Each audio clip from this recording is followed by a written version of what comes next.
In this video, I'll show you how to turn off autoplay in Netflix. If this video helps you, please consider subscribing and giving this video a like so others can find it. Turning off autoplay is great in case you don't want the next movie or the next episode to start automatically playing once you're done with the one you're watching. You do have to use your phone, but you can use the Netflix app. So we're gonna go ahead and enter netflix.com. Once you log into your account, this is what you're going to see.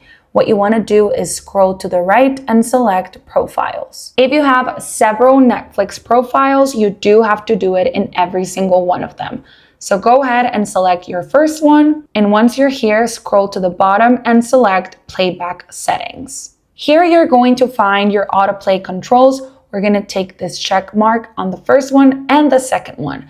By doing so, you will remove autoplay from your Netflix profile. After you're done, scroll to the bottom and select Keep. Now my playback settings have been saved, and now when I watch a movie or a TV show, the next episode won't automatically play. Hope that helps.